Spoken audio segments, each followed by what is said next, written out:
हर साल हमारे घर से दिवाली में मिठाई और नए कपड़े जाता था पीपल के पेड़ के पास।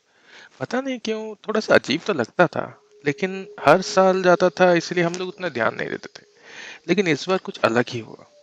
शायद किसी के रिलेटिव्स आए हुए थे और उन लोगों को कुछ पता नहीं था, और वो पीपल के पेड़ के पास जाके पटाखा फोड़ दिए। उससे क्या हुआ, सारे नए कपड़े में आग लग गया। और उस दिन से गांव में कोई रात को बच्चा दिखने लगा। बहुत लोगों को बच्चा दिखा। कभी पेड़ के ऊपर बैठ के हंसता था, तो कभी भाग भाग के जाता था, तो कभी कहीं पे बैठ के सबको देखता रहता था। गांव में मानो डर का माहौल बन गया। कोई अकेले रात को बाहर नहीं जाता था। हमारे घर में भी थोड़ा रेस्ट्रिक्शन हो गया। हम लोगों को बाहर जाना मना था शाम के 7 बजे के बाद। मेरी बुआ की उस टाइम मेरी बुआ और उनके बेटे आए हुए थे। उनका बेटा था, उसका नाम रिक्की था, और वो मेरे उम्र का ही था, लगभग 14 साल। और हम लोग 9th स्टैंडर्ड में पढ़ते थे। लेकिन उसको कभी डर नहीं लगता था। वो शहर से आया हुआ था, और वो भूत भूत मानता नहीं था। लेकिन मेरे पापा के डर से वो भी बाहर नहीं जाता था। उस दिन शायद पूरी चांद की रात होगी, और हम लोग सोए हुए थे, लेकिन मुझे नींद नहीं आ रहा था उस बारे में सोच सोच के। तो मैं क्या किया, मैं एक खिड़की के पास जाके बैठ गया, और मुझे एक हंसी सुनाई दिया। और मैं खिड़की के पास से थोड़ा सा झांक के देखा। मेरा होश उड़ गया, और मैं देखा वहां पे एक बच्चा खड़ा था। 10 से 12 साल का होगा। ब्राह्मण वेश में था वो। जनेऊ धारण किया हुआ था, और उसका जो आंख था पूरा काला था। उसके फेस पे जैसे डरावनी हंसी थी, और वो एक जगह देख के हंस रहा था। और जब मैंने उस तरफ देखा, तो मेरा बुआ का लड़का रिक्की वहां खड़ा था, और वो पत्थर जैसा खड़ा था। उसको कुछ समझ नहीं आ रहा था। मैं ये देख के डर गया, और मैं भाग के पापा के पास गया। और पापा उठ के आए और एक डंडा लिए।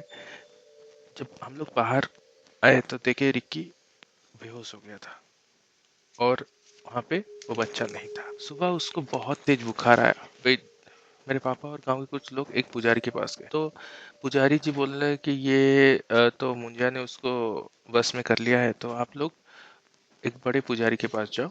और उन्होंने एक एड्रेस दिया।